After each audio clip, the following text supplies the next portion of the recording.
Testing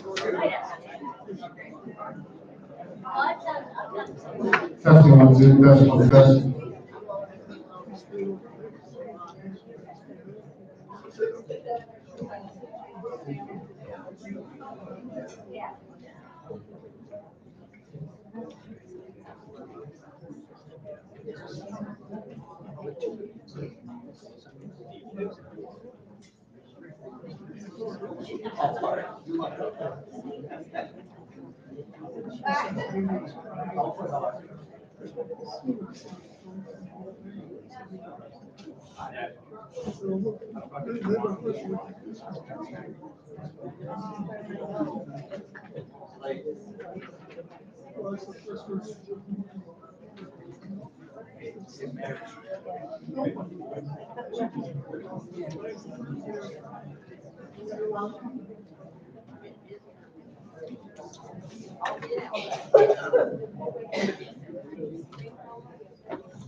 You ready, Deb?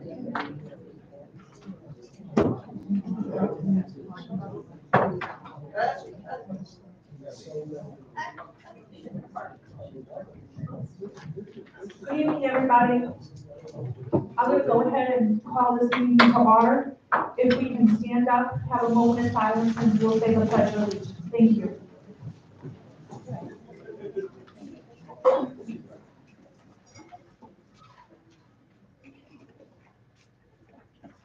Allegiance to the flag of the United States of America and to the republic for which it stands, one nation, under God, indivisible, with liberty and justice for all.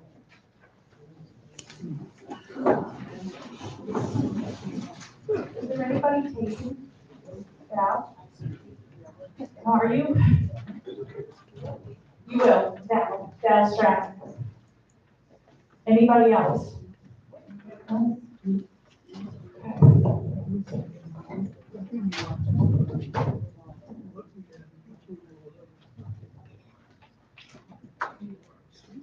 All right, we have a lot to get to tonight. As you can see, the agenda is pretty full. So we're going to move right through it. We also have Dick here. He wants to speak tonight about some things. So I'm going to give you my time, Dick, if that's okay with you. Okay. So that we can kind of keep on schedule here.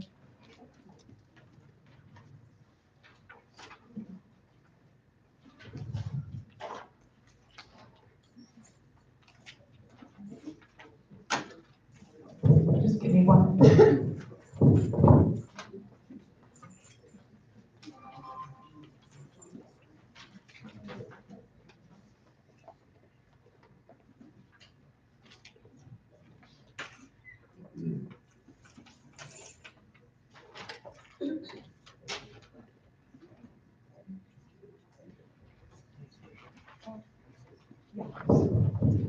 I'm going to make a motion to approve the minutes from our meeting on our last meeting that we had January 10th, 2024 at 7 p.m. Do I have a second? Second. Any discussion?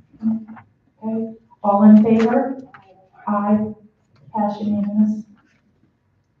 Second thing, Jim, did you want to speak to the copier issue? Hold on, wait a minute, we have something, board correspondence. Thank you. We have course. Oh,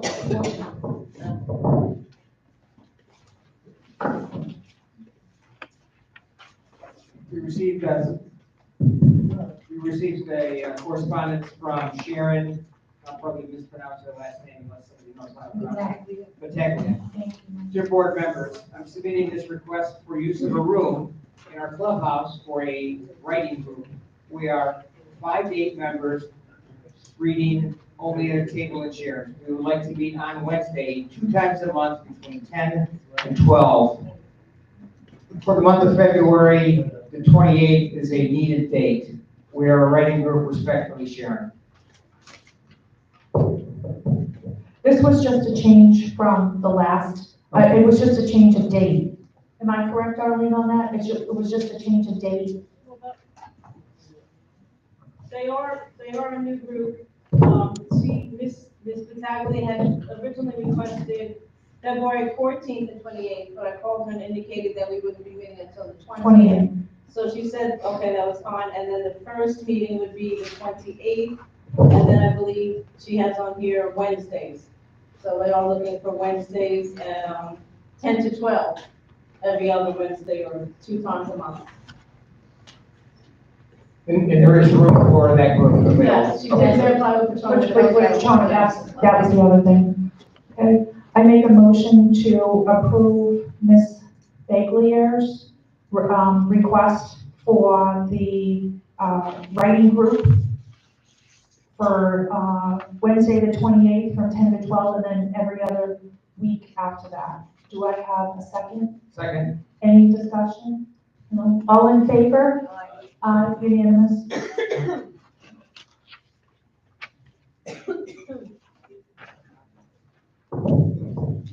The first board topic that we have there, and there are several, so this is just the first of many, is a change to Rules and Regulation Article 7, fee schedule copier fees. The cost of paper and toner has increased significantly. The proposed motion is a motion to increase all copier fees that are currently 10 cents per page to 25 cents per page, and add a motion, charge for color copiers will be 50 cents per page. So I'd like to get a second for that motion. I'll second. Any discussion on it? Any discussion? No, do you have anything? No? Arlene, at that price, are we still losing money or is it roughly break even? I believe we'll roughly break even on that. It is really just a service. We're not trying to make a killing, make money. It's just kind of a service to have the copier handy at the office. Okay, great. All in favor? Aye. Unanimous.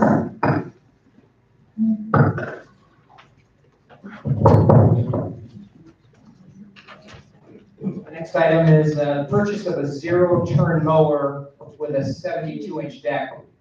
There is a need for a new zero-turn mower to be used by the Public Works Department in the community and at the clubhouse. There's a significant amount of space that needs to be cut around the clubhouse, as well as in the neighborhood.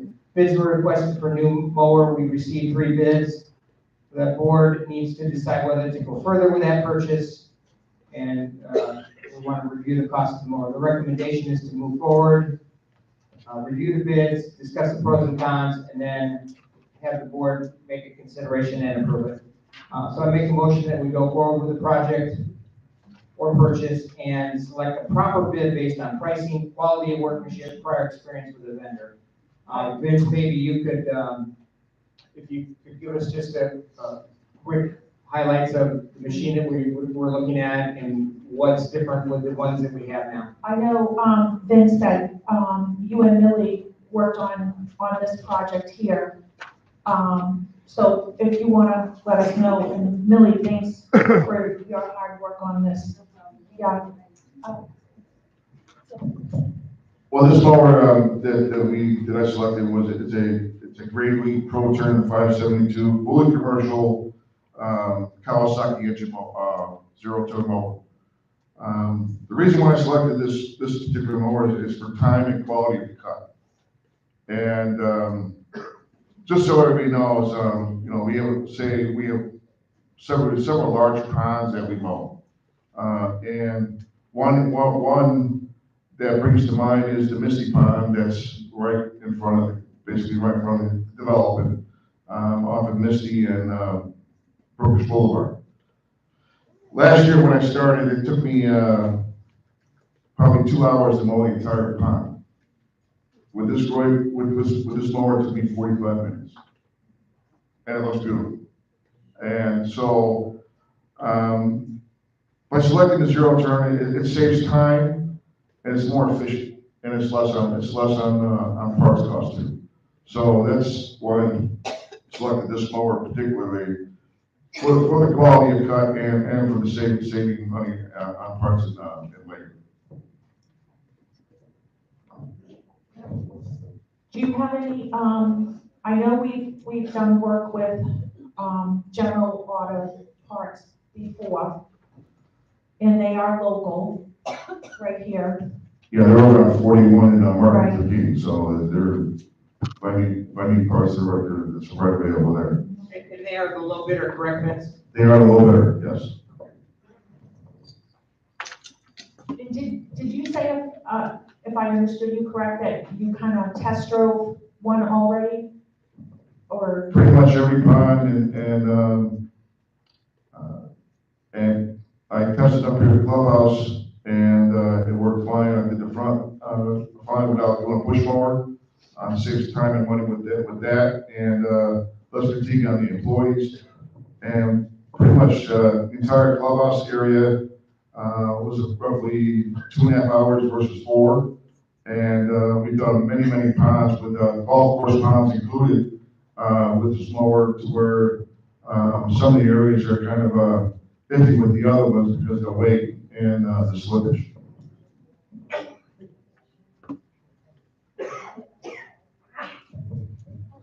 Okay, General Auto Parts came in at $14,873 and 65.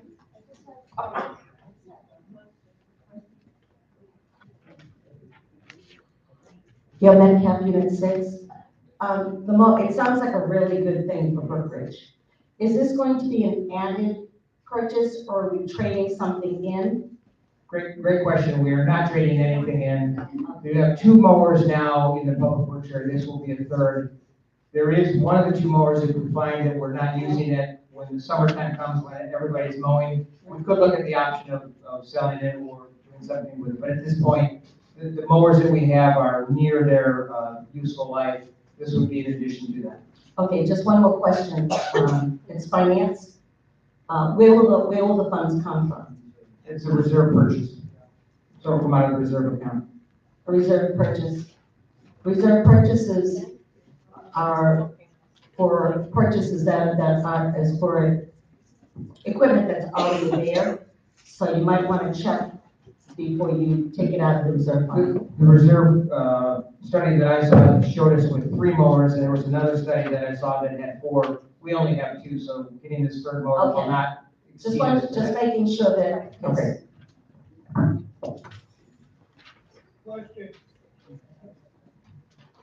Yes, Paul. Yes, you do. Hey, Paul, come on, please.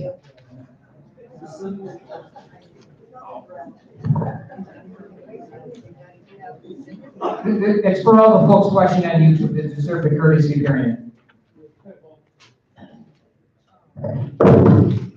Paul Harrison, Uniform. This is for Vince. What type of a warranty are we getting on it? Just like any zero turn mower that you buy, whether it's commercial or residential, pretty much a one-year warranty. Parts, labor, all that stuff? Yes, but the thing is, it's a commercial mower, so it's, when we do buy it, I'll try and get the best warranty I can, okay, with it, because it is a commercial mower, and commercial mowers don't have a lot of warranty. Neither does the John Deere. Pardon me? We're gonna be using it a lot. That's correct, and it just goes with the nature of the beast. Thank you. Any other discussion, or are we okay to go to a vote? I then make a motion that we accept the.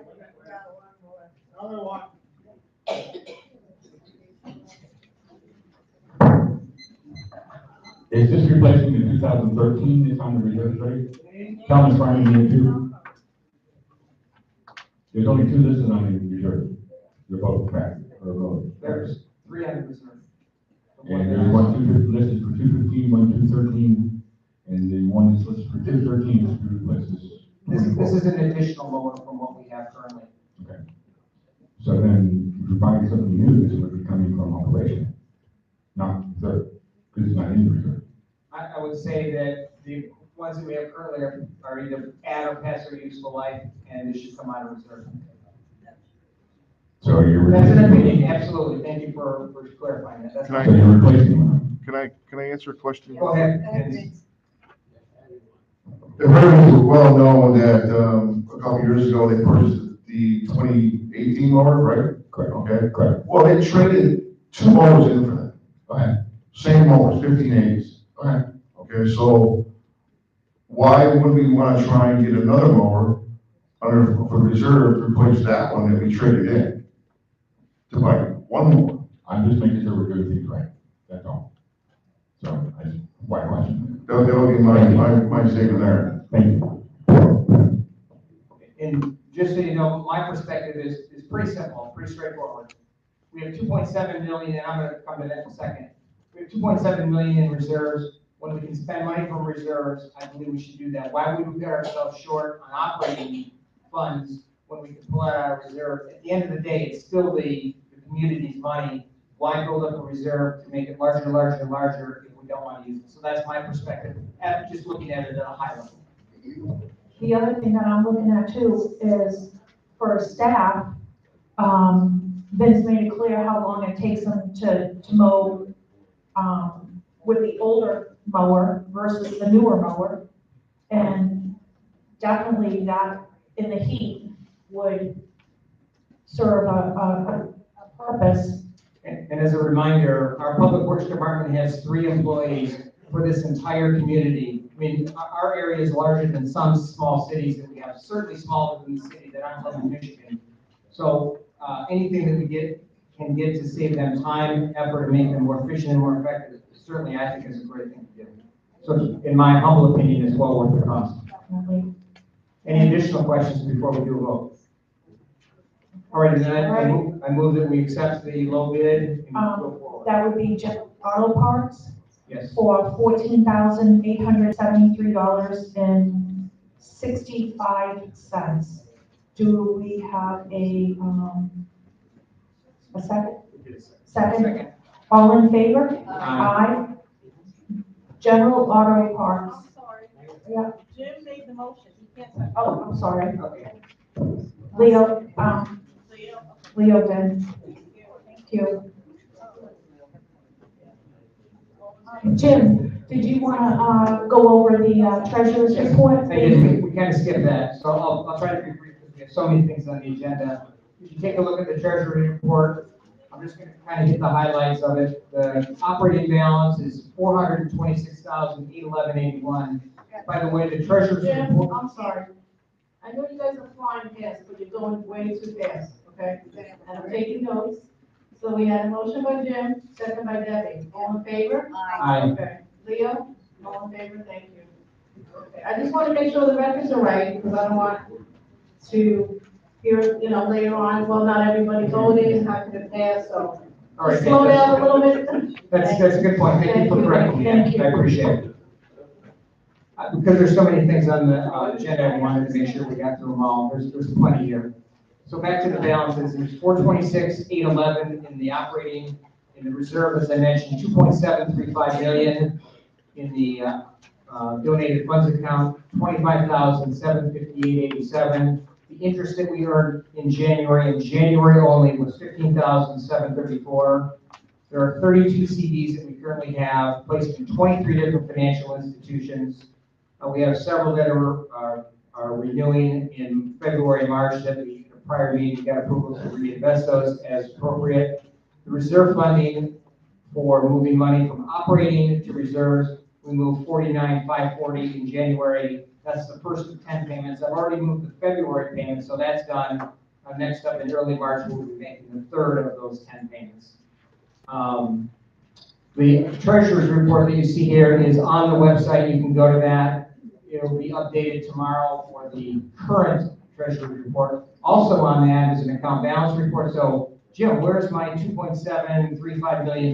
You can see exactly where it is. Where's the 426? You can see what financial institution has what dollar amount. Included with that, there's an interest report where you can go look at where's the interest that was earned, where did we get it from, and what was that dollar amount. As I said, in January, it was 15.7.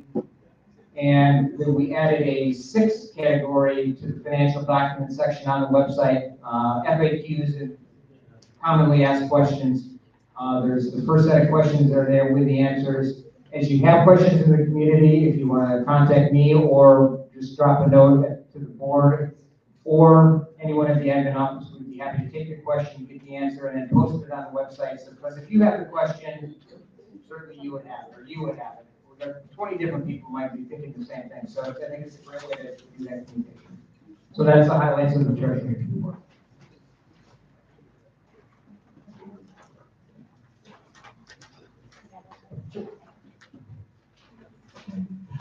Dick, did you want to take my time? I told you I'd give it to you. Yes. But the only, the quick thing that I have to say, and I know some people are wanting to know about Fleetway, we have secured a judgment. It has been through the court system, and we have a date of March 28th that we can then take over. Okay? So that is in the works. And I just want to tell everybody, I appreciate every single one of you for coming here tonight. We've been working on a lot of this, roads, things like that. It's been in the making for almost a year. We finally now at the end of that, George, Millie, and Vince had done a tremendous amount of work on this. So we thank them. We're gonna meet them when all this starts getting in place. The other thing I'd like to say, is anybody here from Traffic Safety Committee? See you in the back. Okay. That's when our committees are going to come into play, especially traffic safety, when we start getting these roads and things done to help us with putting cones out or maybe helping code enforcement direct people and things like that. And that's why it's very important that we have committees like traffic safety when we come to things like this. So I thank you very, very much for coming out tonight, and I appreciate every single one of you.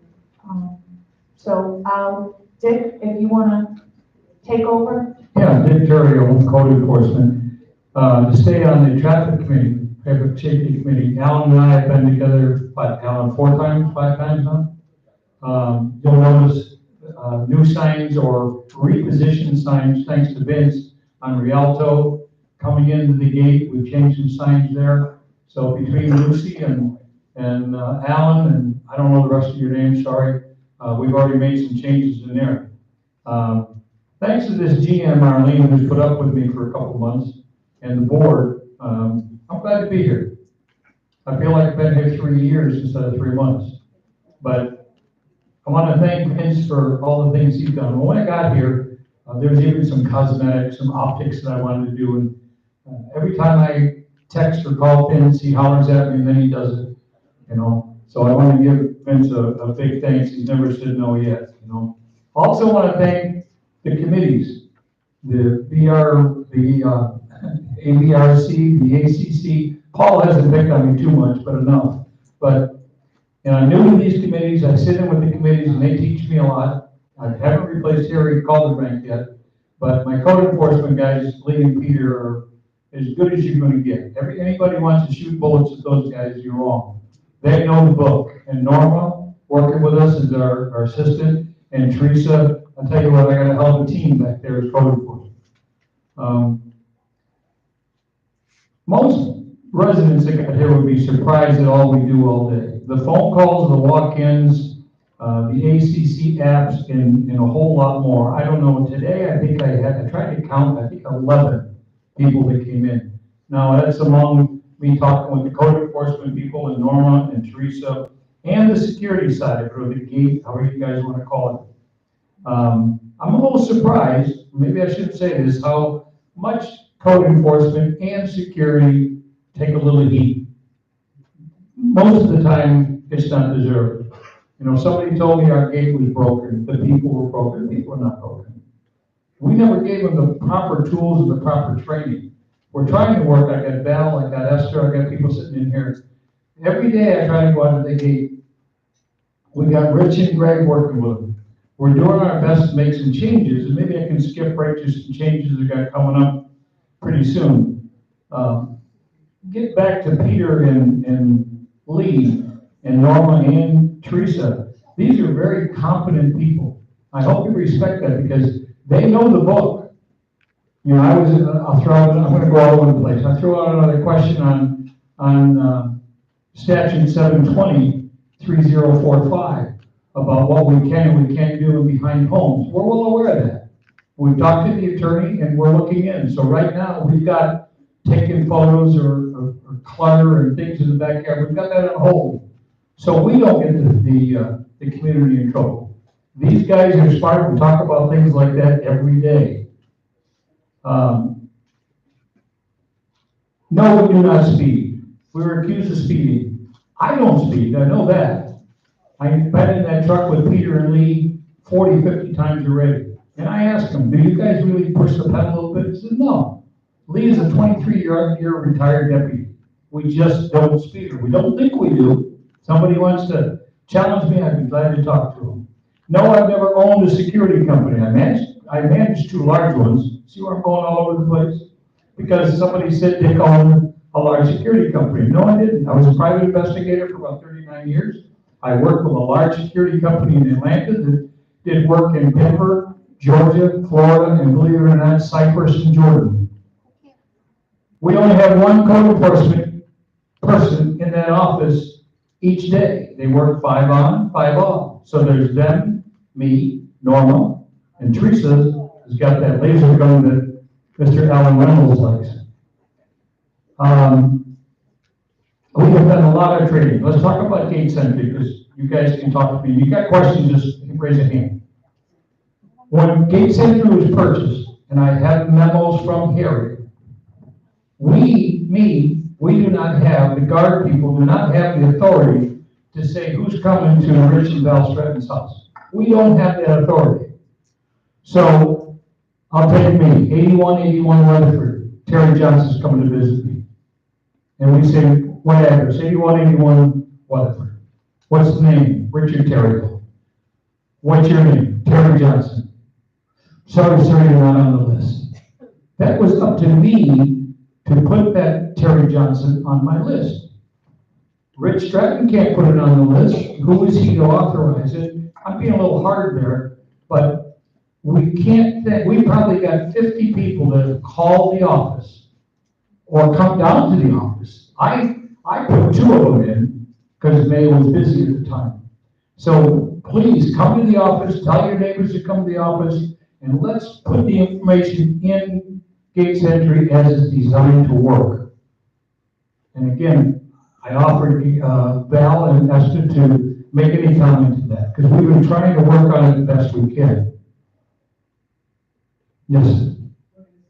Then why are some people getting Uber going to their house that they didn't order an Uber? Well, when Uber comes in sometime, again, correct me, they have 5, 6, 7, 8, 9, 10, 20 sometimes under Uber.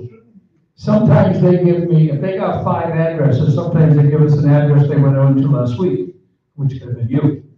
We see it, we hit it, in the door they go. They might have 4 deliveries. They might not even go to your house. But if that number is in there, they're got a lot of numbers under Uber or DoorDash and all that, don't they? All right. Oh, okay. Right now, we had a training session, Arlene, myself, and the 2 supervisors and a couple of guards. We got new pads. There was a little hiccup in the pad, and there was a hiccup in the other pad. What happens when you hit 81 Weatherford, sometimes it jumps to the one above or the one below, and she's nodding her head. The email went to the Gates Center today, they're looking at that. We have a menu on that, we're not able to fix it. We did have a problem with the new pads where the keyboard was small. They did teach us how to go to the menu and increase the pad, so we're working on it. There are much less going through that gate. We are getting much fewer calls saying somebody's at my door and I don't know who they are. That has cut down 60% in the last, I'm gonna say 30 days. Okay, I've been there about 90 days, I guess. So that's coming down. But we're gonna cut some heat on gate entry. But we're not trying to do anything or make anything hard. That's what the money was paid for by the residents of Brookridge. And we don't feel we have the right to send somebody to your house, call the gate. Those nice people at the gate, when we call them, we say, I'm Mr. Smith, and I want to add two guests that are okay to come to me, well, we'll do that for you. The admin office will do that for you. You can call the office and ask us. If they're busy, they may want to call you back. They might have me call you back. But we want to get gate entry. Everybody in here should be happy because we're going to make it work like it's supposed to work. While I'm on training, we have a very, again, good code enforcement department. I split the two. We're all code enforcement. But our laser, we've been questioning on our laser. So again, with Arlene's help, we sat in a laser training class. We now have 5 people that are, no such word as certified. They are operator trained to do laser. We have our certificates. I got one in my pocket, just so Terry. It's on the wall in the office, and also we have the letter on how our new laser gun operates. No, we don't have to calibrate it every day. No law enforcement calibrates theirs every day. Alan told me today, his department in Maryland calibrated, I think he said every 3 months. We don't have to calibrate our laser for 1 year. It calibrates itself once you turn it on. We take a distance reading and we have a log on everything we do. So any questions on laser, please pass it to your neighbors. We're not out there to make money for brokerage. Now, there's another thing that's cut down. I had a lady call me last week, and said, I think the speeding has cut down on the boulevard. It has. And how I know it has is when I set Teresa up out there, Teresa's saying she's bored, so we're going to Electra, we're going to Sector, we're going to Rialto, as Alan will tell you. So the boulevard, ladies and gentlemen, has slowed down. Now, I ask everybody in here, wherever they're from, what town, what city, what neighborhood. Speeding goes on in Barclay, speeding goes on in Mariner, speeding goes on in Cortez. If you think that me or you can stop speeding, and it'll never happen in Brookridge, we're all wrong. There's speeding in every town, in every village that we ever lived in, or ever went through. So let us work on cutting it down. I have a problem with stop signs. Some people think we should be writing violations for stop signs. I have an issue. I mean, I would love to, but I talked to Alan today, and we may have a way, but a stop sign has to be a video.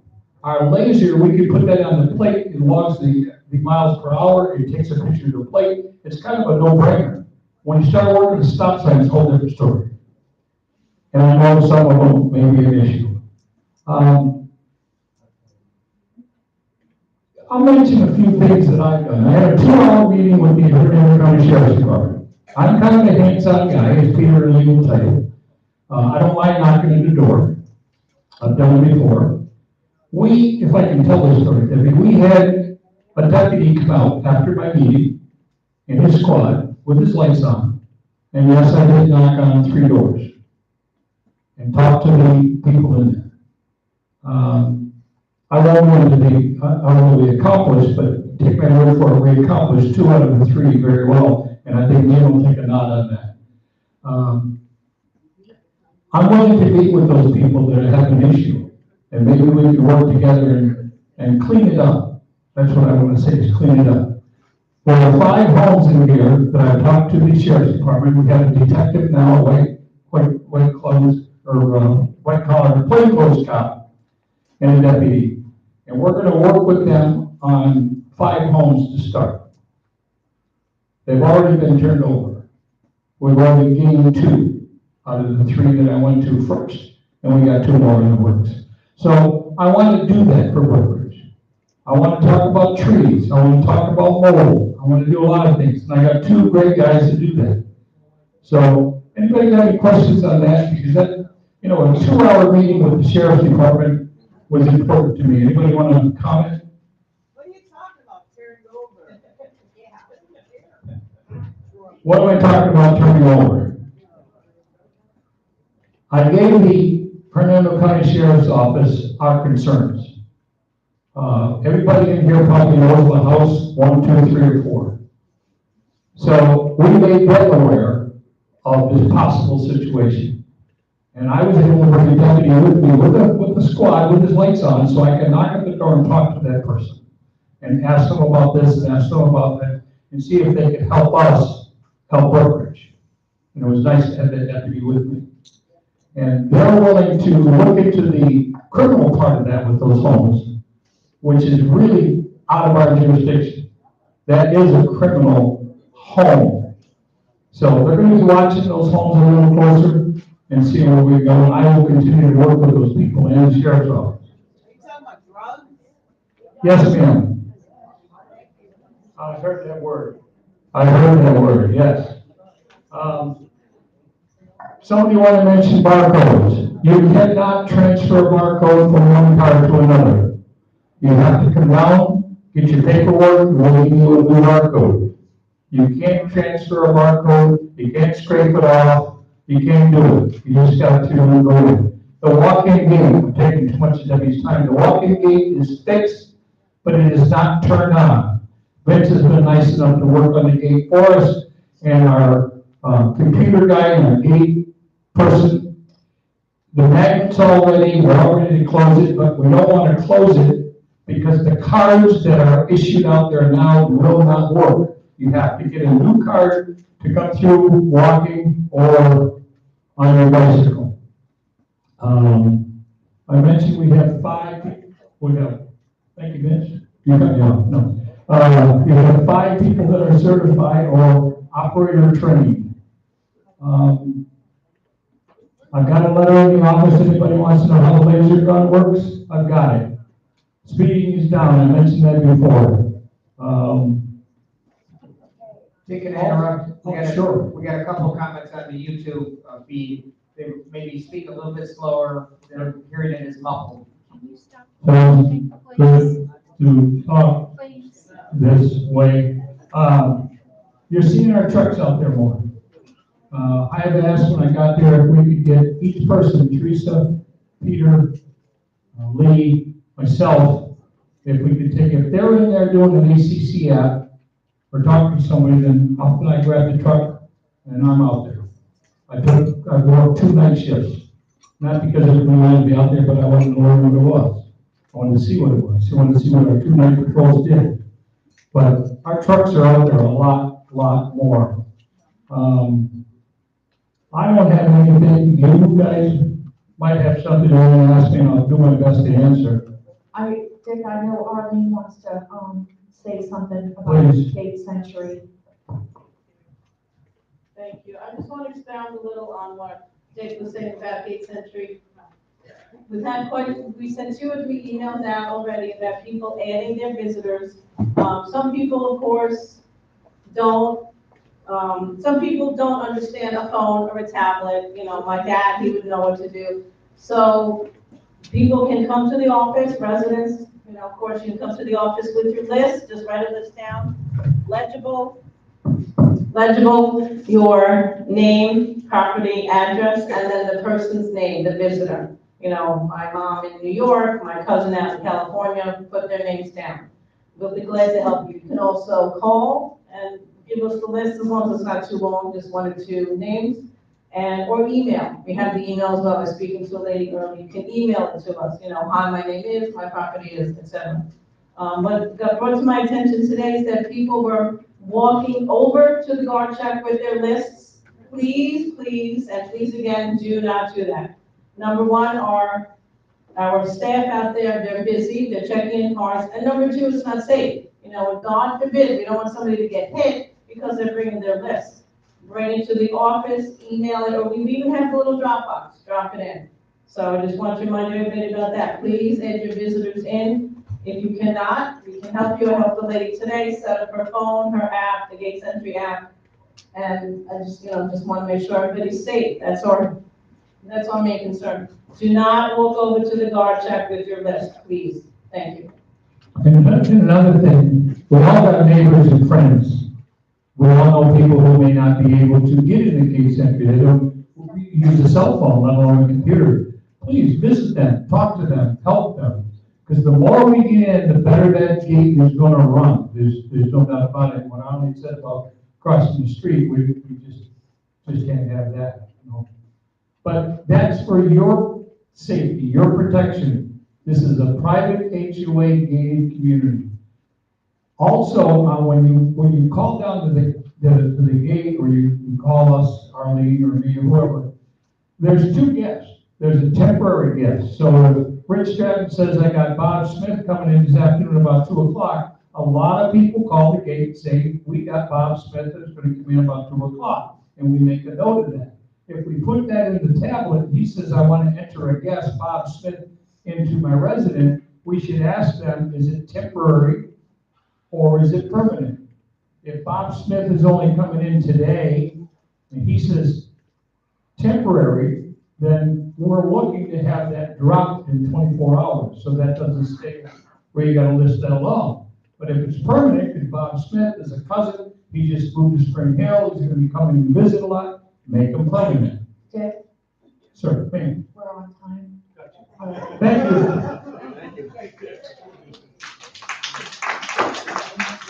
Thank you very much. If you have any questions about Gates Entry, you can come to the office.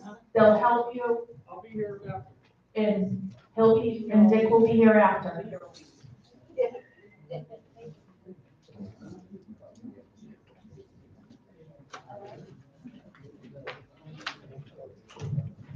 All right.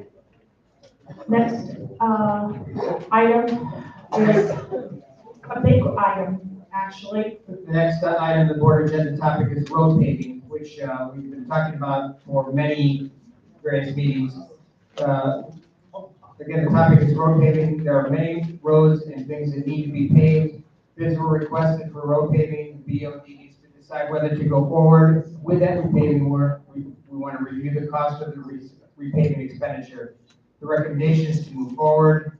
I'm making a motion that we go forward and look at the projects, the purchases, and select a bid based on pricing, again, quality of workmanship, and prior experience. We have 3 bids. One is about $577 from Mazzarelli, the other is in the 600s, and the third one is in the 700s. The bid for Mazzarelli includes $11,750 for doing additional paving work on the exit road that goes from Center out of the community, so if there's an emergency, we can get out. So their bid would be the 577 plus about 11,000. And Vince, maybe you can give us some of the highlights. You probably know better than anybody. The paving will be consisted of from Brookridge Central to Weatherford, until the cutoff on Weatherford, and the compound, and this area we're talking about over the center of the outbound gate. Also, this quote is for layout and striping of the boulevard itself with the thermal stripe paint and all the reflections that go with it. And also the seal coating of the two-coat system at the clubhouse for both parking lots and the office to be striped and restriped.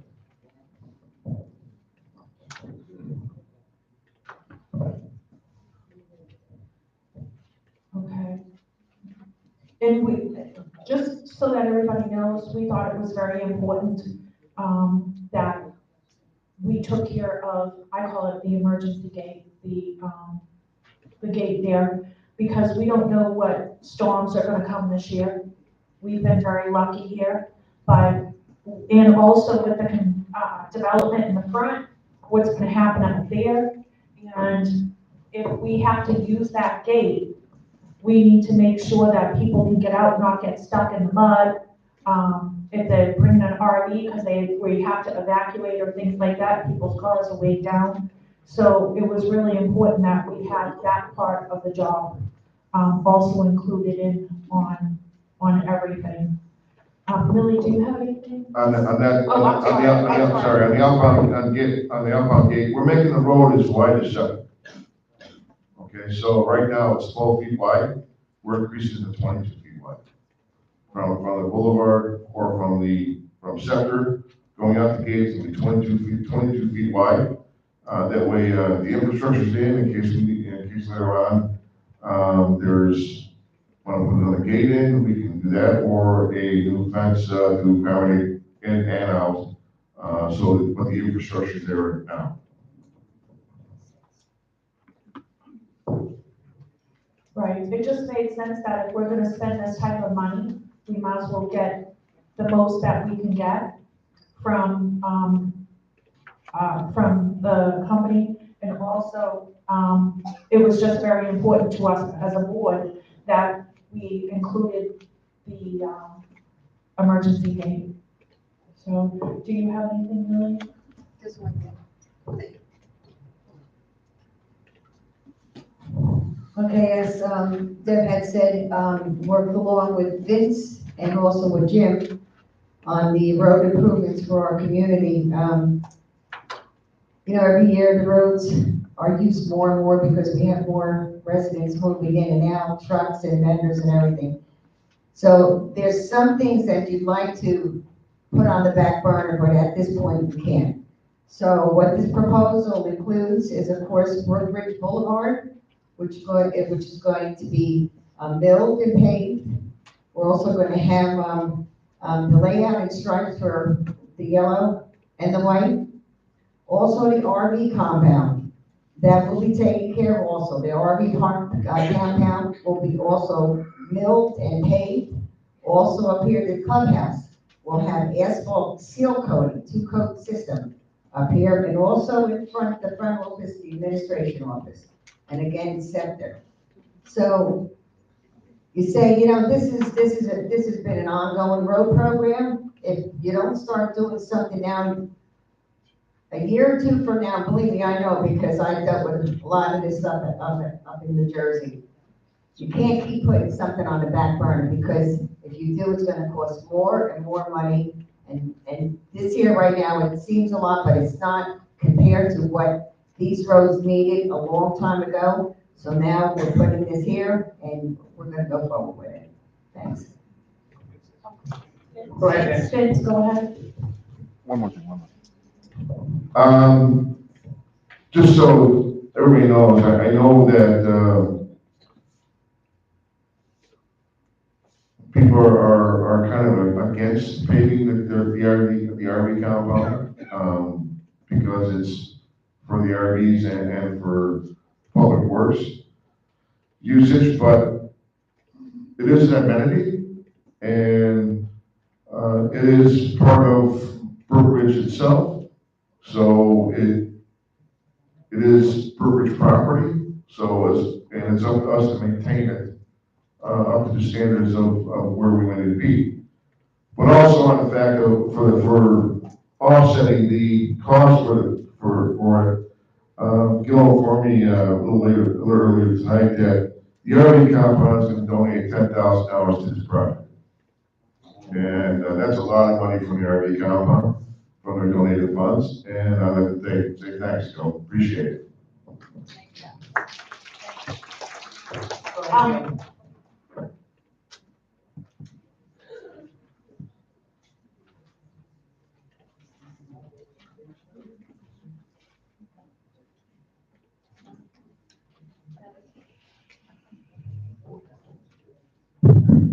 Yeah, RV compound, committee, Unit number. like those from unit 3. The RV compound meeting we had, the 6 of us on the committee, we voted to do $10,000. We can't afford the whole deal, but at the same token, we'd like to have the thing taken care of, but there is a situation that was brought up at the meeting. The RV compound is not needed to us. We are just using it. Okay, the compound is, something we're gonna do the best we can to maintain it and keep it up to standard. Cloverleaf, which is down the road from here, they decided one day that they're gonna do away with their compound. They told everybody 60 days to get your units out of here. We're done, we'll close the place up. What happened is, they put 6 new homes in there. What's to stop you folks from doing that? So that's why we're can't fully put all our monies in there. But we're doing the best we can to stay with it and invest in, the best we can. So please, understand that, because I heard on social media that the RV compounds are pulling their weight. Well, we're doing the best we can, and the RV compounds getting better. Some people are not pulling their weight, but we're doing the best we can.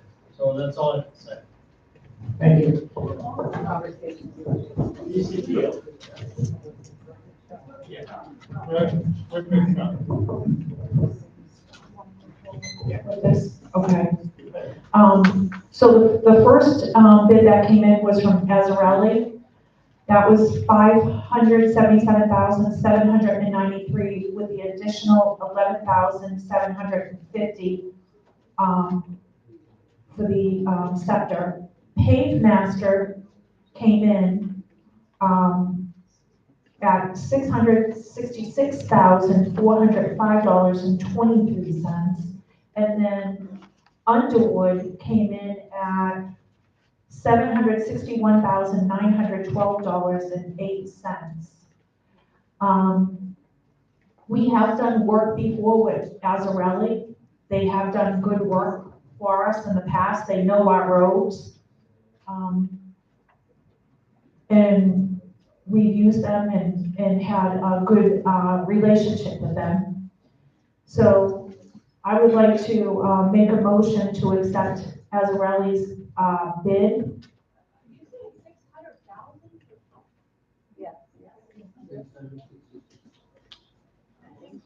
Do I have a second? I second it. Okay, a discussion? Does that include the, Val, you made about paving? About paving. Paving?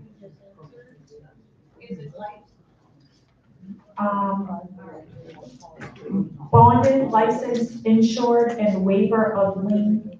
That's, Yeah, that was my question. It is a company that you're choosing for this and for the other bids. Are they licensed, bonded, insured? And in this one, they're giving you asphalt, so I imagine they have to have a waiver of lien for the product that they're gonna give us. So will we be getting that? I know for the floor project, it was like a big deal, they didn't want to do the extra money for the bonding. So that's why I'm concerned.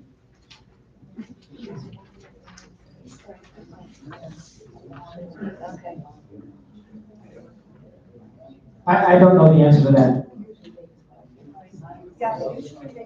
When we had them in 2021, it was right on their bid, but I noticed that when this bid, they didn't have it. So could we just? well, they have to, right, they have to show their insurance and all of that to us after, that's what we're here for. Now, but before they can do any work, they have to go ahead and show all that information to us. And Supposed give it to us. to, I'm just saying that in a different project, it didn't happen and we needed a lot of money.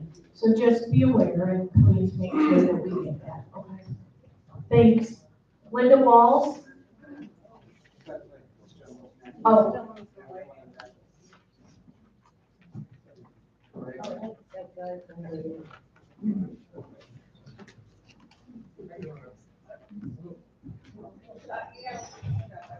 Hello, Dan Lamar, Senior 4.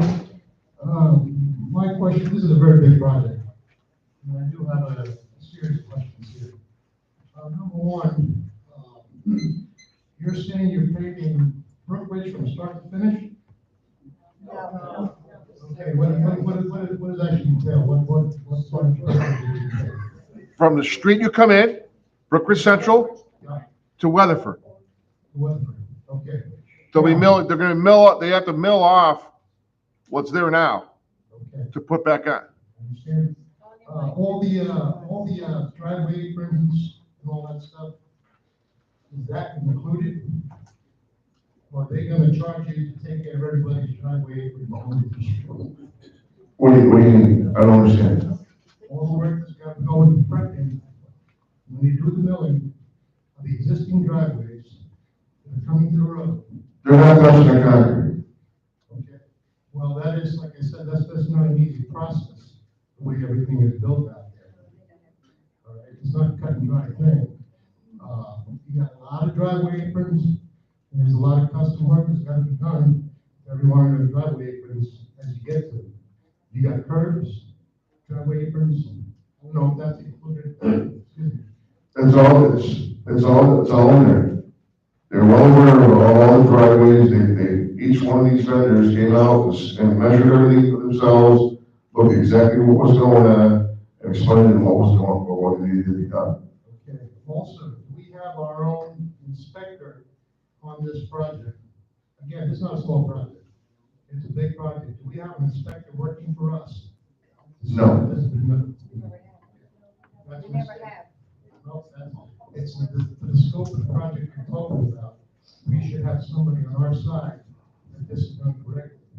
We've been looking at roads being torn up in a matter of a year or two. Okay? Now, the only reason I'm saying this is because I used to run, I was involved in the paving projects for the Veterans Expressway. All right, all the way up from 52, all the way up to 98. Okay, I've had several trucks, and I know what goes on, what goes on, what transpires in those projects. For the scope, and like I said, for the size of the project you're talking about right now, you should have somebody on your side to be sure it's done correctly, working for you. Now, you know how it is when you build a house here in Hernando County, right? You go, you get a house built, the county comes and does an inspection for you, right? They're not working for you. You come in, hit your house, and what do you find? Nails going all over the roof, all that stuff that's passed on to you. It didn't help you, but you got the permits went through. If you don't have a civil engineer or somebody on that project, you're going to run into a lot of problems.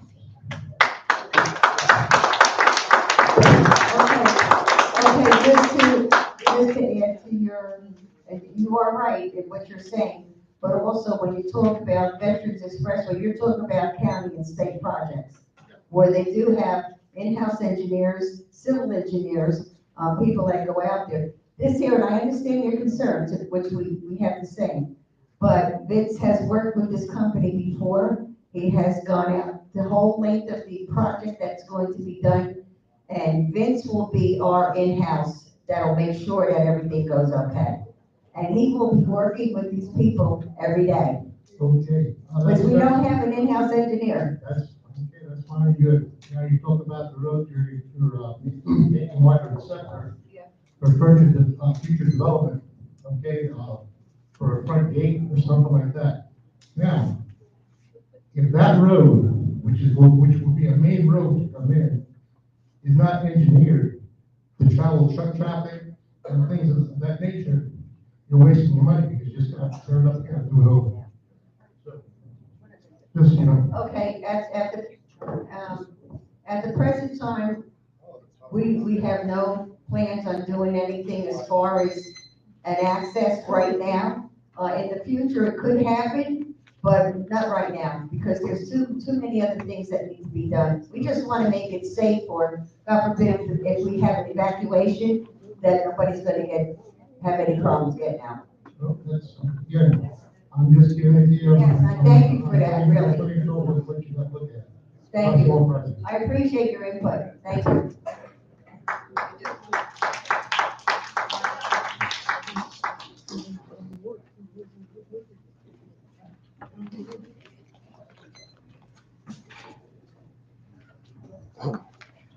this is what they're quoting. Linda Walls, Keenan Ford, after reviewing the 3 bids, Pave Master and Underwood, they don't give a complete breakdown of the areas.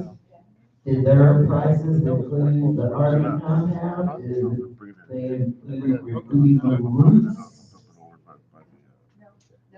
No, you know, that has to be used. Okay, and so it's You got a going crane, from machine to Brookridge move around with, Central it's gonna get to hard on you, miles. Okay, all right, well. the RV compound. You want, Just to give you want a to little you want to know? Page Hill. But I did look at the last engineer study of our roads, and nowhere on that study does it include paving of the RV compound. I know the roads are bad in there and need to be paved. But you want to take that into consideration since it was not included in the last engineer study. As of December the 31st, the balance statement shows we have $1,221,889.42 in the reserve account for site elements. No roads have been paved since 2021 in here, so we're behind in paving. The engineer road study lists the roads that should have been paved in 23, and also the roads that should be paved in 2024. So we're way behind. We've got the money. I know, the dreaded social media, they're complaining about spending money. This is money that's been put back to do these repairs, to make our community better.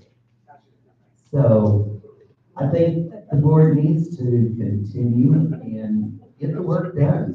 The roads need to be resurfaced. Thank you, Linda.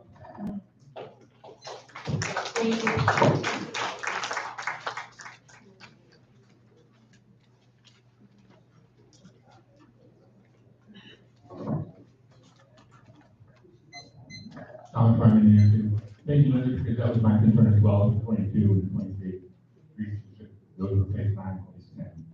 Are those being addressed sometime this You have year? to speak up, I can barely hear, I'm sure the YouTube people are having the same problem, because I can barely hear, please speak up. All right, thank you for speaking up about 22 and 23 road repair. Does phase 9 cover what streets? Phase 10, what streets does it cover? Because that's what's listed to be done out of the reserves. So is this boulevard stuff in addition to what's going to be done in phase 10, 9? This is 2022. It's from 2022? Hmm? Okay. Are the what's going to be addressed in the street? Or are they going to be down enough for the rest? Each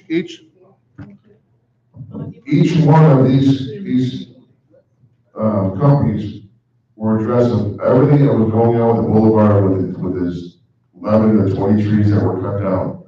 All, if, on those areas where there's brush, and they're gonna cut that out. Okay. They're gonna restore it, recompact everything, okay? The street that's going, the new area that's going on Center, those areas on both sides, on the village side, okay? They're gonna excavate it down to 6 inches, recompact it with fresh stone rock up to it, and put 2 inches of asphalt on top of everything. Okay, thank you. My point was to maybe get better explanation of what was being done, because I don't think people had a clear explanation. And that's why I'm asking these questions, so everybody understands what's being done. My other question is, I understand the gate needs to be fixed at Adolph and Spectrum. Is the gate opening going to be sufficient to the widening of the road? The road's getting wider. Right now it's a 12-foot gate. So we're only exiting Old, not entering. Okay, so are we looking down the road to possibly increasing the gate size for inside, outside, or correct situation? It's totally up to the board to decide that. That's an exit, so it's up to them. Is that we consider it, is what I'm asking for? That's gonna be up to, we have to look at engineer study, traffic study, and that's why traffic safety has been involved in that. Okay, I'm just concerned because you're widening the road 22 feet and you're Yeah, only here. 12 feet gate. That's all. Thank you. There you go. Real quick, I'm on the Allen Reynolds District. We preliminarily looked into making that a residential gate only. We haven't really done much research on it, it was just something we threw out there we want to look into. That's why, and I mentioned to Jim, we should consider widening it now, okay, rather than having somebody come back in 3 years, whatever, you know, if it ever happens. It'd be cheaper to do it now than to come back again and do it. Say 3 years down the road, we decide to put another gate in. So just do it now, it's smart, they're here, why not get it done?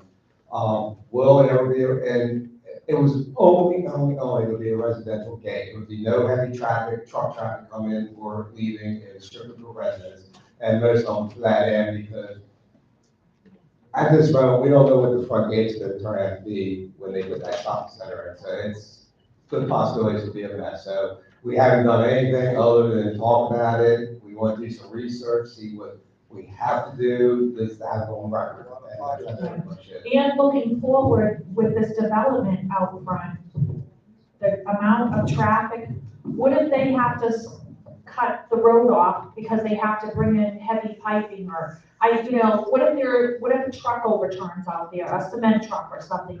Anything can possibly happen. That's a huge development that's gonna take place. And we are just looking so that in case something like that happens, we have the funds right now where they can do this, that we could easily open up that gate and say to everybody, hey, we can't go out front, we gotta go out this way for right now. So it was just to look forward, looking forward in case something happens out there. That was the purpose of widening it and paving it so that we could get out. And then later on, we'll look at putting in an additional gate. So, yes, thank you. Hello, Richard Weiss, Human Sense. I just wanted to mention something, Jim.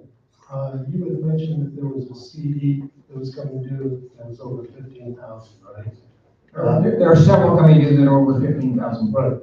So there's one lawnmower that you wanted to zero turn. That basically, that CD, you made interest on, basically paid for that, in many ways. How much money, are you making a separate line item for all the interest that you're making on all these different CDs? All of the CDs that are making interest, first of all, you can see where that interest is on those reports on the website. And secondly, let's assume, for example, just for sake of math, let's say we had $100,000 we earned in CD interest this year. I'll use a better example, $60,000 in last year that we earned in interest. The reserve portion of that interest will be spread out over the line items. There's 4 or 5 or 6, I don't have the exact number of line items, and that, let's say that 60,000, 10,000 goes to clubhouse, 10,000 goes to public works, 10,000 goes to the admin section. So that money is spread out.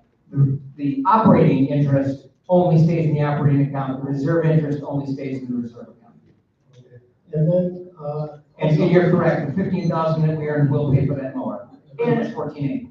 and also, on the spectrum, Okay, first, oh, okay, you're off topic. Okay. Okay. We have to stay on this topic here that we're on, which is roads and paving. What I wanted to get around to is basically, you guys are doing a really good job in investing our money, make money to help pay for a lot of this stuff. I think you're one of the best boards you've ever had, and that was the point I was trying Thank to. you. Do you want to come back, member comments? No, that's fine.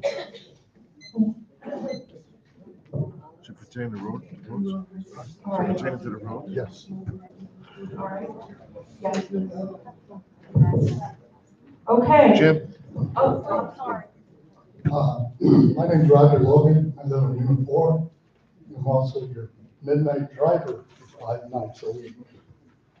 And one of the worst roads I drive on is the Hold it closer. road that goes from Sumter to the school gates. That road is an evacuation route. We've been complaining about it as drivers for 2 years now because of the storms are eroding the road. And the asphalt's going into the retention pond and it needs fixing. The heck with the Adolph gate. You know, I understand what you're saying. You're saying that that's a worse situation than the Adolph. I think it is because Well, it's an here's the evacuation route. But it's no longer next. Mr. Logan, here's the no longer situation. No We're longer- not gonna be using that It's no school longer gate an evacuation. as an exit. In my opinion, it would be best for us to do nothing to it, because we're going to use the Adolph exit. If we do have an exit or an evacuation, that's how we're gonna get out. If we do put a gate there in the future, we're gonna go through the Adolph, because there isn't room. It's just a bad location and a bad setup for us. It would be best if we just abandon it unless we're going to do something different with it. So I understand your thought. It is a lot worse. I've seen it. You're right, it's horrible, but I don't see that in the future that we would be utilizing that road, especially for evacuations. I drive down Grove Road every night, and I get past, I do about 30 miles an hour, and I check the gates, and I get past with cars going 70 and 80. Right. And you just might as well get body bags and caskets if you open up a. Well, we'll cross that bridge when we get to it. I think at this point, we need to go forward. Yeah. Go ahead. I make a motion to accept the Azarelli bid, the price for $577,793 with the additional $11,750. Do I have which includes the evacuation gate of the 11,750. In the RV compound, the Azarelli bid, which includes everything, okay? Do I have, all in favor? A second, Jim? Leo, second? All in favor? Aye. What I would like to say before we go any further, I'd like to invite Dan to come see me, and I would love to look into seeing if we can get someone that's an overseer to see that the job's done right, separate from this bid. So if you have the time, I'd like to maybe spend some time with you next week. This bid, just so you know, we're not planning on doing this until what, May or June, Vince? And Last of April, Right. or early May. and that's for the snowbird issue, as well as I set aside money specifically that it would not be available until after April 30th. So that's how we have it. Okay, thank Would you. you, right, if you would be willing to meet with us, we would really appreciate that. Anytime, you set it up, I'll be there. Right. Okay, you know where we live, in that little office down there. Yes. Did everybody vote? Yes. Okay, the next item, we're at 8:15, just as a time check, so I'll try to be brief. The topic is upgrading the electrical infrastructure here in the clubhouse. I don't begin to understand all of this, so I'm gonna ask Vince to explain it. But the long and short of it is, we have an infrastructure that needs to be upgraded.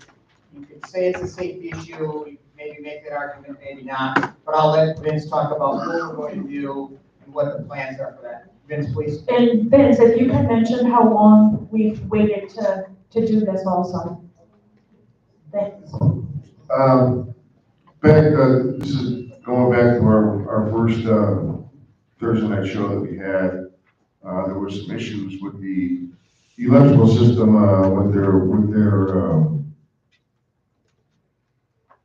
equipment. And it was found to where the clubhouse itself was causing damage and/or damage to our equipment here, resulting of the prior years of going back from 1972 to 1991 to up to date now, as far as grounding and bonding, all of our electrical circuits, breaker panels, disconnects, even coming from the CT transformer outside. So a lot of this work needs to be done. It's causing a lot of issues with a lot of electrical components within the clubhouse itself, lighting. I was asked to have all the lighting changed in here, so we're gonna go with all brand new fixtures with all LED light fixtures that all basically you won't see a light bulb anymore. They're all flat screen basically. All the exit lights will be changed. All the emergency lights will be changed that are effective within here with larger battery capacities. So when the power does go out, everything's gonna be on LED and lithium batteries, so they get a bit more storage space. The next thing is basically changing out both of these two outdated Westinghouse circuit breaker panels, the three-phase system and the single-phase system that we need to be done. Those are the worst culprits of the law because say you had a pen, okay, and then you had a big fat tip magic marker, which were feeds. Well, now to go, each one of those feeds have to be match your wire size and or breaker size going into it, which is not even close to what we have now. So our grounding and bonding of all of our panels, even though it's somewhat safe now, but it's affecting our equipment coming in because everything is coming more solid state. There's no more loud analog stuff. There's a lot more things that are going on within things you plug in now than you did before, back in the 1970s. So all these things have to be upgraded when we do that. All this equipment that we have are all have to be upgraded to current standards and current codes. So that's when we brought in an electrical consultant to get this done, and they pretty much gave me a 3-page report of what needs to be done, and I went off of that report. That's what this comes down to.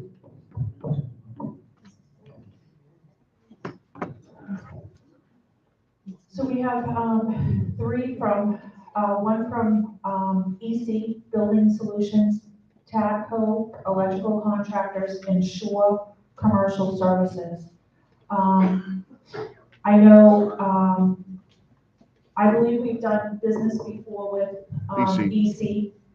And again, people that we've done business with, we know them.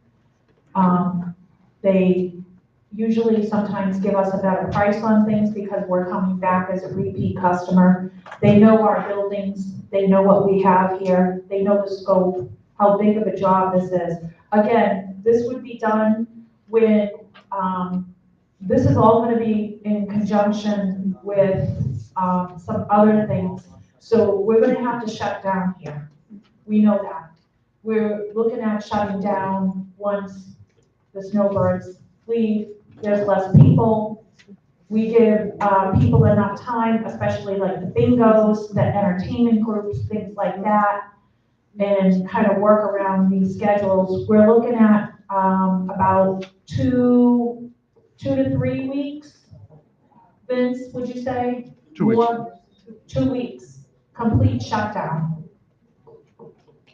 to get all this done because there'll be no electricity in here at that time, so that we're also looking at not having our staff not work and not get paid. So during that time, we have decided that we were gonna go ahead and do the pool. That needs to be acid washed, things like that. All the pool furniture, things like that.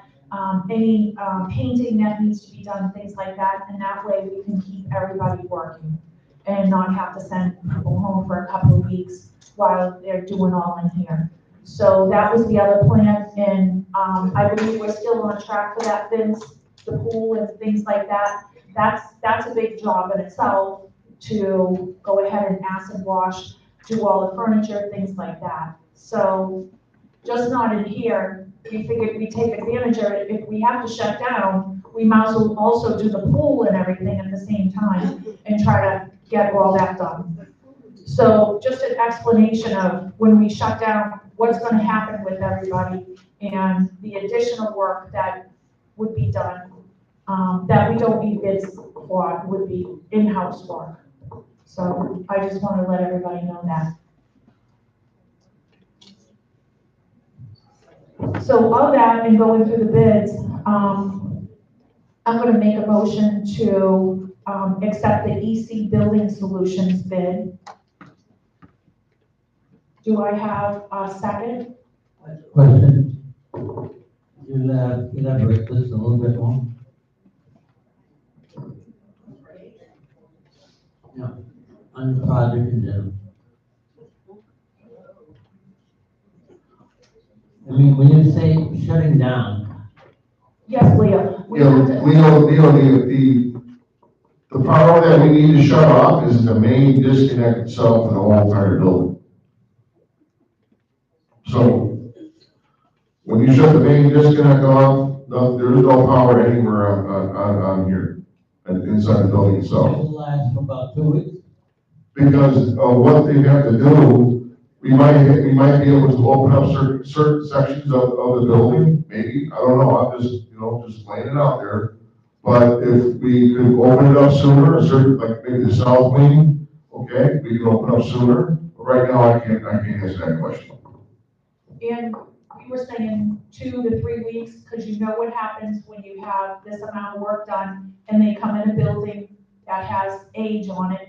They find things that we're not expecting, in the age of having to order things, parts or something like that. You just never know. So just to err on the side, we're saying 2 to 3 weeks. You just never know. Are we comfortable with the company we're choosing? Yes, Leo, we are. Yes. That's all I want. And Vince, and Millie have, worked all this out and, Vince, you felt very comfortable with them. Millie, you felt comfortable. They explained a lot to us. We learned a lot from Vince and from Millie. I think now we could be electricians. That would be kind of, but, do I have a second? Second. Any, discussion? Linda Walls, you did have something up here. Yes.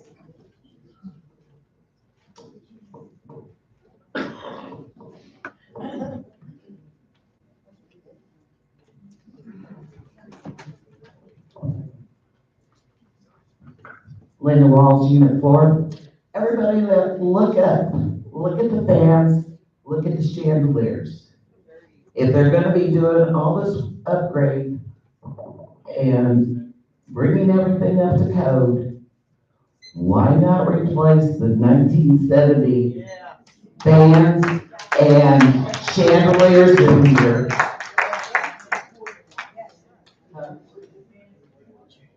Yes. Terry, one thing at a time. All fans. There are. And they need to be where they're on separate switches. They have remotes, so you can change the speeds. The workers in the clubhouse will only have access to the remotes. And the various, like social dance, have one in their locker. Thursday night entertainment. And if somebody's cold, they can turn one off. Somebody's hot, okay, we can turn this one up. Right now, you have to get a ladder and pull the chain. How can you do that when all these chairs are in here Linda, and the table? may I, to save time, because we're now at 8:30. The vision is, they're gonna come in and do the major work. we're gonna buy the fixtures separately ourselves, and that company would then install them. So we are 10 lights in both halls, the north, central, and south. We're gonna buy the fixtures, they're gonna do the installation, so we'll take care of that. Fans and chandeliers. Then Yes. Great, the 10 chandeliers and the 10 fans with remotes. okay. And I'm gonna put a challenge out to the other social groups to use it. Social Dance is gonna give a nice donation once the job is completed, and I hope the others will too. The only thing I would ask, Linda, Yes, Vince? is that don't leave it up to me to pick them up. Okay, can I go shopping then? You're more than welcome to get some community together, go shopping, pick them out, Lynn, I think that's. donate, and we'll get it resolved when everything's here. Thank you very much. If you can round up some helpers, it would be great if you could say, we recommend that you get this fan, this light, this is what it costs, these are the comparators. It would save a tremendous amount of time. If we get the proper lights, because they have to be installed professionally. Yes. We can't just do it. Yeah, because I can't do it. We need something that is like a commercial grade, that, True. that can handle. Right. When they brought this to my attention for what they want done, the lights and fans weren't in there. Okay, so thanks for bringing it up. It's about time. Well, the lights and fans have been here for 40, 50 years, and you're right, they certainly could use an upgrade. Yes, I can. Thank you.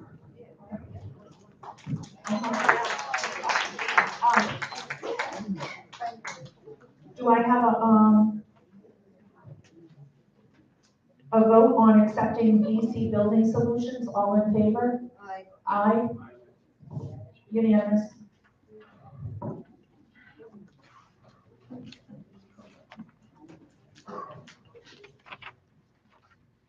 Debbie, there was a question on YouTube, that we're a little slow in getting back to. Sandy Hoos was talking about, and this is about the mower.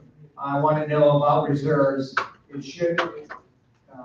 still should have been budgeted. The board should answer the question. The question, I think, essentially is, was that mower specifically budgeted in reserves to be purchased this year? And the answer is no. There's a line item for it. It was for a future purchase. Now, I'm not sure if it should have been purchased in the past when we got rid of 2 of the mowers and got 1. Either way, because it's a line item, that's how we're going to move forward. So I hope that answers your question. The next item is the air conditioner. Air conditioner replacement. It's been broken for, we'll again save some time. It's been broken for a couple of years. Definitely needs a repair. It is as you may have guessed, it's a commercial air conditioner, very large. It's not like your one that you have in your home that's $7,000, $8,000. We're looking at a sizable expense. We have received 3 bids. Vince, maybe you could give us the highlights. I guess I'm a hot box tonight, right? I guess so. But it's okay. I'm well enough to handle it. Okay, so as you guys all know, you sit here at a dance or at a show, and you hear a lot of squealing. Okay, you hear the fan running. That's coming over the microphones here for YouTube.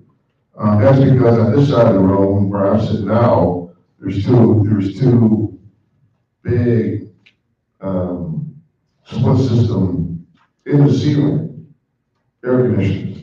Okay, with the condenser sitting outside. Reason why you don't hear it on that side of the room is because they're outside. So the plan is to, with these 2 systems, when this one completely fails, hopefully the next couple of years, we'll do the same to this system as we're going to this one. This one here is going to be a unit identical to basically the one that's sitting outside right now. We're going to sit outside, all the refrigerant is right there. We have thousands of dollars of refrigerant that you lose, it's right there. With these here, condensers will sit down back, and it's basically, good 50, 75 feet of big inch, 1 inch copper pipe coming over, and when the freon blows it, it's $1,000 easy. And so we're gonna go ahead and work all this the south of the middle hall, and the unit will be sitting outside. There'll be no more fan noise, no more, things of that nature, a lot easier to work on, and it's all outside. And, Becco, is also going to, pay for the installation of the electrical that's going out there also. That's why it's right. He's got that private bid that they're going to take care of the electrical portion of that. So we have 3 bids, one from Becco, one from Shore Commercial, and one from Craig Kruger.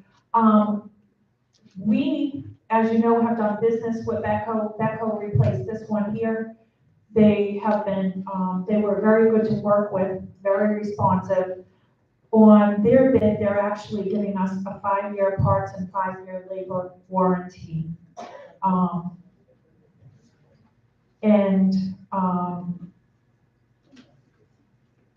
That outbeats the rest of them. We were gonna have the AC done at the same time that we're shutting down to do the electrical. So we would have the AC unit ordered, and they would come and put it out here and wait for us to go ahead and do the rest of the work, so it would be here. Because we have to order it, and they have to go ahead and have it delivered here. So it was all gonna be done at the same time. So with that, Becco has a good reputation with us. They've Well, done, we have a contract with them for that. and we have a contract with them already to service all our AC units here twice a year, to come and clean them and do all that. And when in all the buildings. So, and also when we've had some little issues with certain ACs, they have been right out, like right at the top of their list. So with that, they actually did come in at the lowest bid at $26,780. I make a motion to accept the Becco bid at $26,780. Do I have a second? Leo, second. Do I have a discussion? Go ahead, Rich.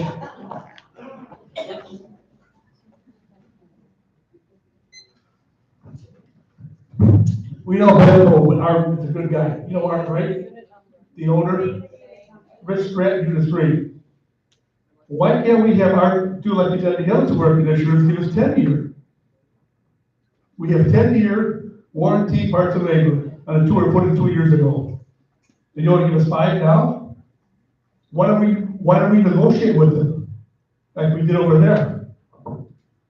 Well, unfortunately, inflation and everything else has got the best of most all companies around here. Realize that, but you gotta put forth an effort, ask him 2 or 3 times, he may break down. That's business. Well, I mean, we can ask them. They gave us the best one, that is out there, considering other companies are only given 30 days or 1 year, if even that. That's why we didn't use it, when you don't decide, why don't you just call Art and say, Art, can you give us like you did before? We're a good customer, we got you again, we should have business in the future. Don't use your name. Yeah, Use my name, we did it before. I'll call him. okay. Thanks, Vince. Vince is gonna call them, and he's gonna use your name, and your address, and your unit number.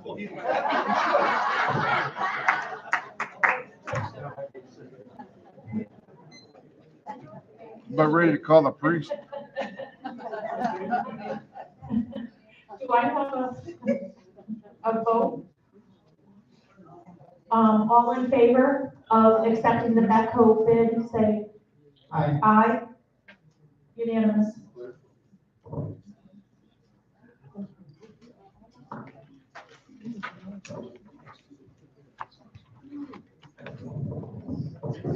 Okay, for the next two. For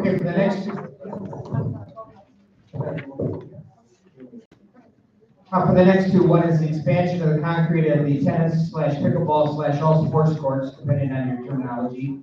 And the other is a replacement of the spillway near Weatherford and and Modena, which I, by the way, went by there, and it is quite bad. We only received one bid on these because they're greater than the dollar amount that we have to have 3 bids on.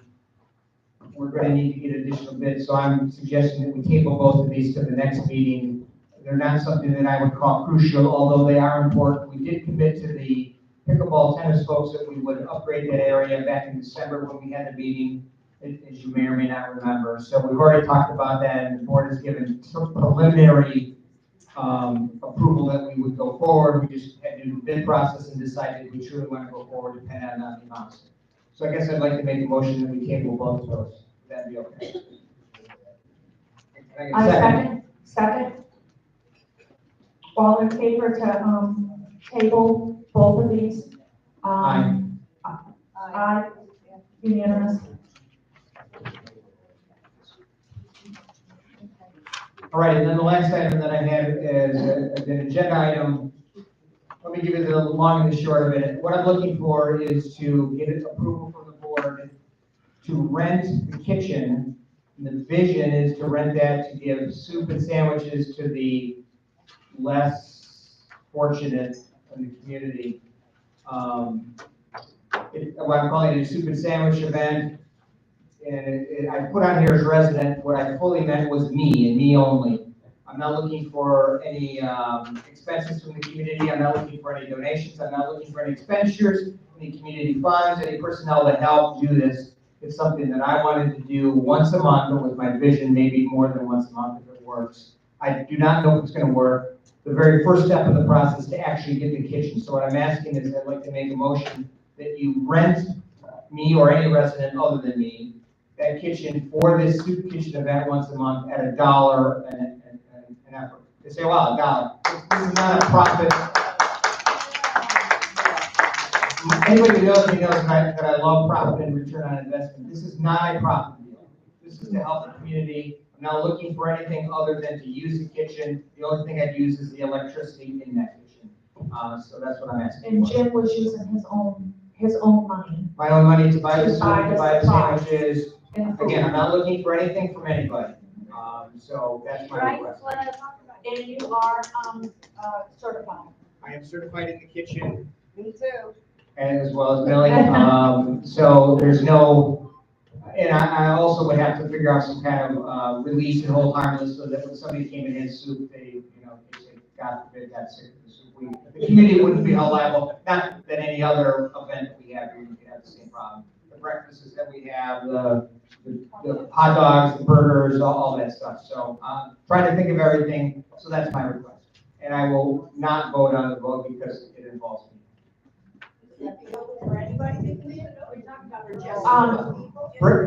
My vision was Brookridge residents only. I know the community isn't thrilled with having outsiders come in. I get that.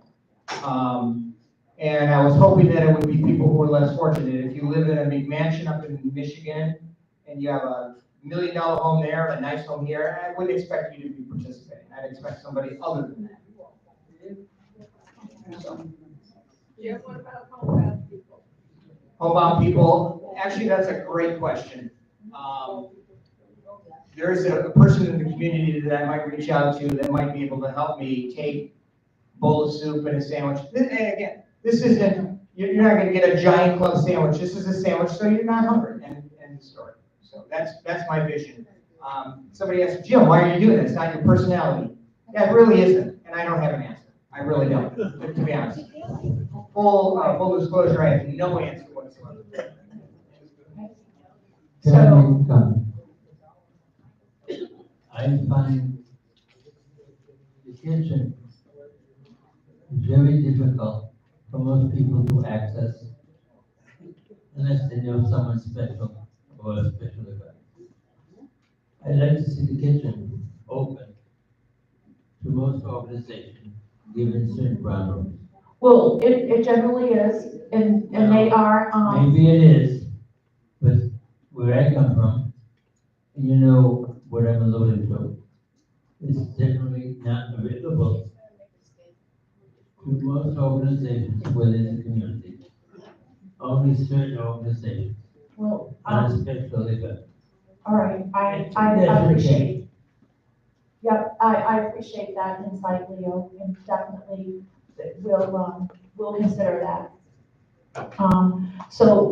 I make a motion to approve going forward with the soup and the sandwich, event and charging, $1 for the use of the kitchen by Mr. Westbrook.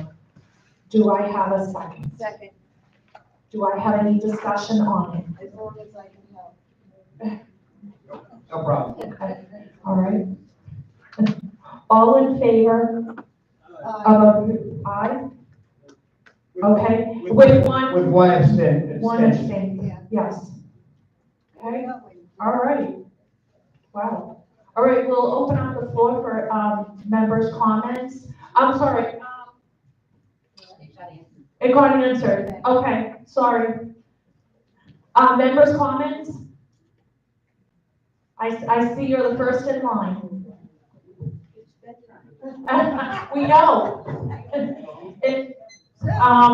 Just so that we can get through them all, Arlene, you said, Arlene has to leave at 9. So we're gonna try and get through this so she can record everything, okay? Thanks. Mary Ann Lozelle, I'm with, Unit 3.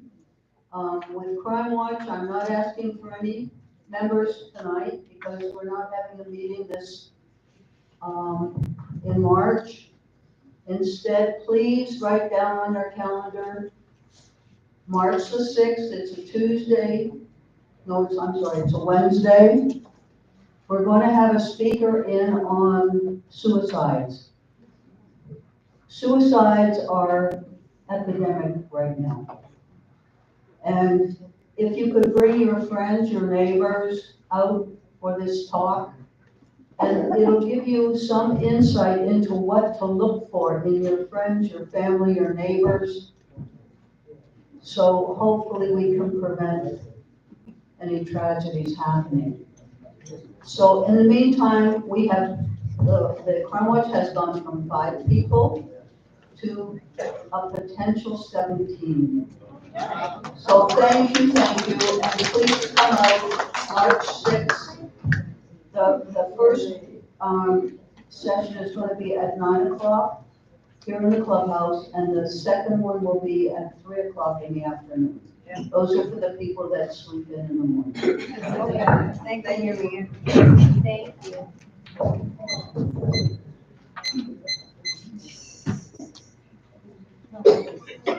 That's okay. Barbara Turpinning, Unit 4. Concern on the webpage, the bylaws need to have the signatures redacted. I suggest that you put a little banner line at the top when there's an announcement that you put out with email, that would be a good way of possibly getting some more people informed as to what's going on. My other concern is that the investments that you have are through Edward Jones. That is correct. What are their fees? There is no fee for those. When you pick up a CD, for example, I just bought one last week. Let's assume the amount was $50,000. It was a $50,000 CD. The return was 5.1. We get that return. There is no fee in it. It's baked into that. The brokerage house, in this case, Edward Jones, gets a small token amount for that. We don't pay. We don't see it. It's just part of the deal. All right, so there is a fee, but we just don't see it. Okay. We don't see it, and we will never see it. It doesn't say in our bylaws that you can use a brokerage house.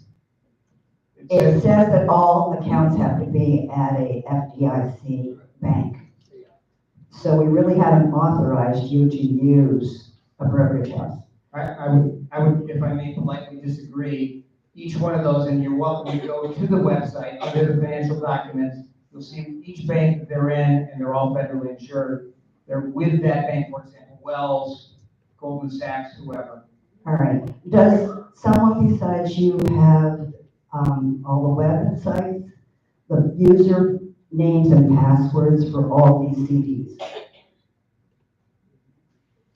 Debbie Debbie is on the accounts, George was on the accounts, and when the new board comes in, new members will be added to that as well. So any one of the board members would have the ability, God forbid, something happened to me, I get hit by a bolt of lightning Right. or struck by a car, someone would have that opportunity. So their names are on it, but that doesn't mean they know the username and the passwords. That is my concern as a bookkeeper. Yeah, I can see that, but in this case, use Edward Jones, for example. Let's say, again, something bad happened to me, I get hit by a bolt of lightning, Debbie could literally drive down there, speak to them, get the password, get a user ID, be set up that day. All right. My other concern is the assessment letters that went out. I own 1.5 lots. My assessment is only for the 1 lot. And that goes to, what do we have on here for assessments? Is that only what I was billed and maybe everybody else who has a partial lot didn't get billed? I didn't.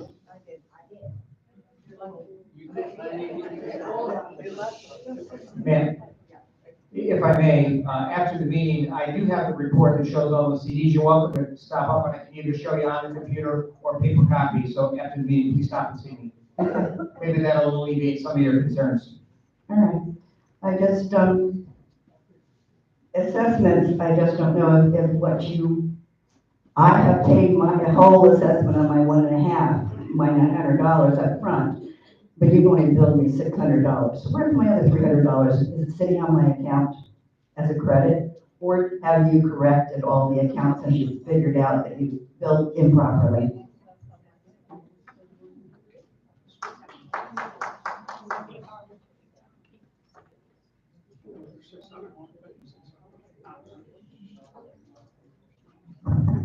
There you go, I think I'm all set. My name's Kathy Lane, I'm Unit 4, and I'm just up here to hopefully answer a question. I've been stopped several times by community members and asked if I'm a snowbird running, and I got a copy of my application, my resume that I filled out, and I'm a full-time resident. I leave between 2 and 8 weeks out of the year. I take vacations up to Maine. So I wanted to make sure that everybody was aware of that at this meeting, just to clarify that I'm not a snowbird that goes back home for 6 or 7 or 8 months or whatever. So that was it. Thank you. Okay.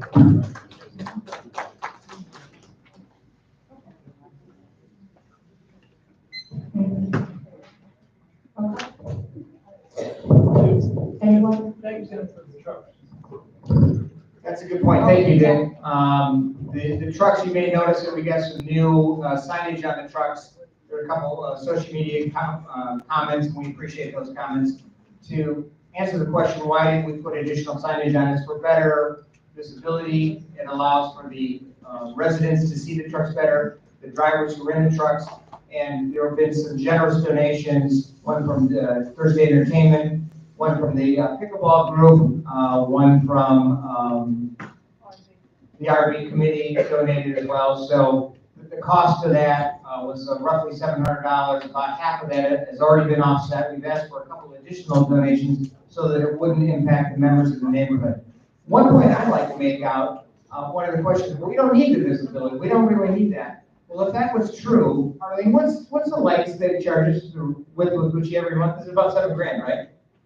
Now it's probably about 7,300. Right, so 7,300. If we don't really care about visibility, why don't we just shut our streetlights off and save 7,300 a month or $86,000?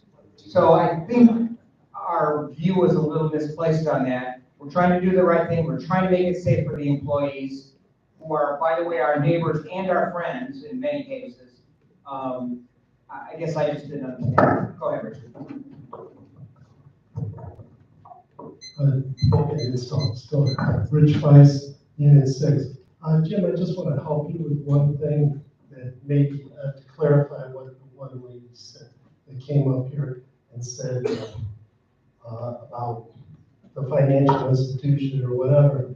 I also have an Edward Jones account, and I get CDs just like Jim's doing. The thing is, Edward Jones finds you a bank, okay, a legitimate bank, Wells Fargo, first date, whatever. And, that bank pays the fee, that goes to, the broker, okay, that gets the, CD for us, okay? So he is getting his 5.1 or whatever percent, exactly that. He does get that. It's the bank that pays the fee to the brokerage company. I just wanted to clarify. Thank you for the clarification. Yes. Anybody else? Okay, I'm gonna go ahead and adjourn this meeting. Oh, sorry. We have two questions on YouTube. The first one is from Mr. Bennett. Would you care to explain to the meeting legal expenses of $3,500 paid out in December? Yes, there was a $3,500 expense. It's an ongoing case that's going on. It had to do with a sanction or a request for a sanction under the bankruptcy statute. And it's because it's ongoing and the bankruptcy has not been discharged, there really is no comment that we're able to make at this point. Second point was from Jerry Kraft. How about coffee and donuts one Saturday a month for residents in the clubhouse? It would be great to meet your neighbors, a positive, and I can't read it, but maybe low cost together. I have something blocking it. I don't know, it's a pretty good idea. Coffee and donuts is always nice. I mean, at the end of the day, who doesn't love donuts? Rich, I think you have coffee in cars or something's coffee. Rich Red, Cars. we have coffee in cars here. Free donuts, free coffee. Guess how many people come? Maybe 7. Maybe 7 people. It's in News and Views. Saturday mornings. Cars and coffee. Every Saturday? Once a month. I can't do everything. With 7 people, I go buy the product. I have to pay for it, and there's no donation. I'd love to have for everybody, but there's no donation for a donut and coffee. So it's a great idea. I'd love to see it. Love to see 200 people come in. When's the next one? Coming up. Look at News and Views. Okay, we'll look for the news and views.